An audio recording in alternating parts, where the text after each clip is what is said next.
ಹೀಗೆ ಬೇಸಿಗೆಯ ತಾಪಕ್ಕೆ ರಾಂಗ್ ಆಗಿ ಜನರ ಕಂಡು ಎಡೆ ಎತ್ತಿ ಬುಸುಗುಟ್ಟುತ್ತಾ ಕಚ್ಚಲು ಪ್ರಯತ್ನಿಸುತ್ತಿರುವ ವಿಷಕಾರಿ ನಾಗರಹಾವು. ಈ ದೃಶ್ಯಗಳು ಕಂಡುಬಂದಿದ್ದು ಚಿಕ್ಕಬಳ್ಳಾಪುರ ನಗರ ಹೊರವಲಯದ ಬಿಬಿ ರಸ್ತೆಯ railway gate Amaravati grand hotel ಬಳಿ.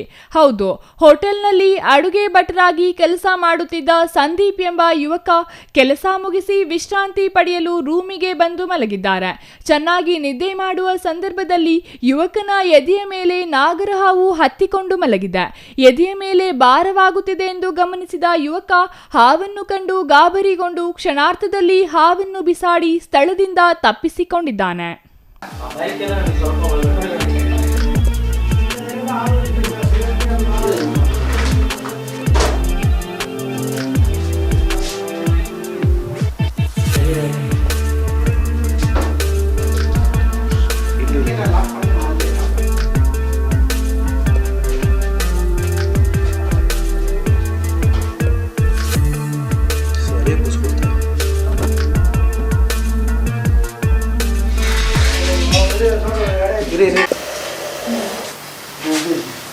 ಸೈಡ್ ಬಂದ್ರಿ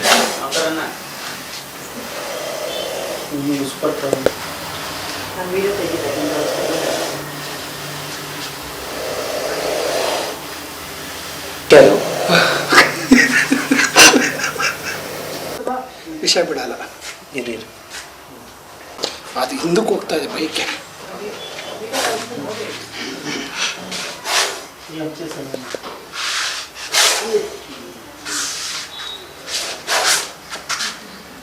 ಇನ್ನು ಸ್ಥಳಕ್ಕೆ ಬಂದ ಉರಗ ತಜ್ಞ ನಾಗರಹಾವನ್ನು ಸುರಕ್ಷಿತವಾಗಿ ಹಿಡಿದು ನಿರ್ಜನ ಪ್ರದೇಶಕ್ಕೆ ಬಿಡಲಾಗಿದೆ. ಈ ವೇಳೆ ಯುವಕನ ಬೆರಳಿಗೆ ಸಣ್ಣ ಗಾಯವಾಗಿದ್ದು ಮುನ್ನೆಚ್ಚರಿಕೆ ಕ್ರಮವಾಗಿ ಸಮೀಪದ ಖಾಸಗಿ ಆಸ್ಪತ್ರೆಯಲ್ಲಿ ಚಿಕಿತ್ಸೆ ನೀಡಲಾಗಿದೆ. ಇಲ್ಲಿ ರೈಲ್ವೆ ಗೇಟ್ ಹತ್ರ ಒಂದು ರೂಮ್ ಹತ್ರ ಹಾವಿದೆ ಅಂತ ಫೋನ್ ಮಾಡಿದ್ರು. ನಾನು ಹಾವು ಬಂದು ನೋಡಿದಾಗ ನಾಗರಹಾವು ಇತ್ತು, ಒಂದು 2.5-3 ಅಡಿ ಹಾವಿತ್ತು. ಆದರೆ ಅದು ಇನ್ನೊಂದು ವಿಷಯ ಏನು ಗೊತ್ತಾಯ್ತು ಅಂದರೆ, ಸುಮಾರು ಇವರು ಸಂಜೆ 5-5:30 ನೋಡ್ಕೊಂಡಿದ್ದಾರೆ. ಮಲಗಿರೋ ವ್ಯಕ್ತಿ ಹೊಟ್ಟೆ ಮೇಲಿತ್ತಂತೆ, ಬೈಟ್ ಆಗಿದೆ ಅಂತ ಗೊತ್ತಾಯಿತು. ಹಾಸ್ಪಿಟ್ಲಲ್ಲಿದ್ದಾರೆ ಇವರು. ಅವನು ಲೇಟಾಗಿ ಹಾಸ್ಪಿಟ್ಲಿಗೆ ಹೋಗಿದ್ದಾನೆ. ಇವಾಗ ಗೊತ್ತಾಯಿತು ನಮಗೆ. ಫೋನ್ ಮಾಡಿದಾಗ ಬಂದು ನೋಡಿದ್ವಿ, ಹಾವಿತ್ತು ಇಟ್ಕೊಂಡ್ವಿ. ಸ್ವಲ್ಪ ರ್ಯಾಶ್ ಆಗಿತ್ತು ಅದು. ಏನಕ್ಕೆ ಅಂತ ನೋಡಿದ್ರೆ ಜನಗಳು ಜಾಸ್ತಿ ಇರೋದ್ರಿಂದ ಜನಗಳಿಂದ ಭಯಭೀತರಾಗಿತ್ತು. ಜನಗಳಿಗೆ ಅದನ್ನು ನೋಡಿದ್ರೆ ಭಯ, ಹಾವಿಗೆ ಜನಗಳು ನೋಡಿದ್ರೆ ಭಯ. ಈ ಥರ ಘರ್ಷಣೆಯಿಂದ ಅದನ್ನು ಕೋಪದಿಂದ ಇತ್ತು. ತಂಪಾದ ವಾತಾವರಣ ಇದರಿಂದ ಬಂದಿದೆ. ಈ ಬಿಸಿಲು ಜಾಸ್ತಿ ಇರೋದ್ರಿಂದ ತಂಪಾದ ಪ್ರದೇಶದಲ್ಲಿ ಹಾವುಗಳು ಸೇರಿಕೊಳ್ಳುತ್ತೆ. ಅದರಿಂದ ದಯವಿಟ್ಟು ಗಿಡಗಳಿರೋ ಜಾಗದಲ್ಲಿ, ತೇವಾಂಶ ಇರೋ ಜಾಗದಲ್ಲಿ ಜನಗಳು ಹೋಗುವಾಗ ನೋಡ್ಕೊಂಡೋಗಿ.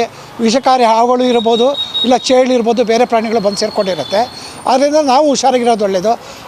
ಆಮೇಲೆ ಇನ್ನೊಂದು ನಾನು ಎಲ್ಲರ ಹತ್ರ ಕಳ್ಕೊಳ್ಳೋದು ಏನು ಕೇಳ್ಕೊಳ್ತೀನಿ ಅಂದರೆ, ನಿಮ್ಮ ಮಾಡಿಗಳ ಮೇಲೆ ಸಿಮೆಂಟ್ ಬಟ್ಲುಗಳನ್ನ ಯೂಸ್ ಮಾಡಿ.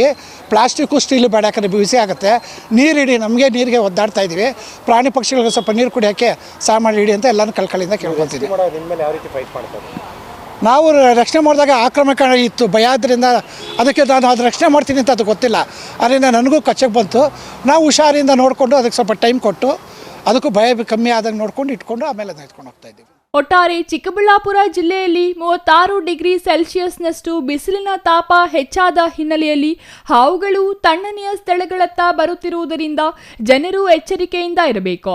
ಬಿಸಿಲಿನ ದಿನಗಳಲ್ಲಿ ಮನೆಗಳ ಸುತ್ತಮುತ್ತ ಸ್ವಚ್ಛತೆ ಕಾಪಾಡುವುದು ಹಾಗೂ ಎಚ್ಚರಿಕೆಯಿಂದ ಇರುವುದು ಇಂತಹ ಅಪಾಯಗಳನ್ನು ತಪ್ಪಿಸಬಹುದೆಂದು ಉರಗ ತಜ್ಞ ಸೂಚಿಸಿದ್ದಾರೆ. Thoudanahalli Ramesh, CTV news, Chikkaballapur.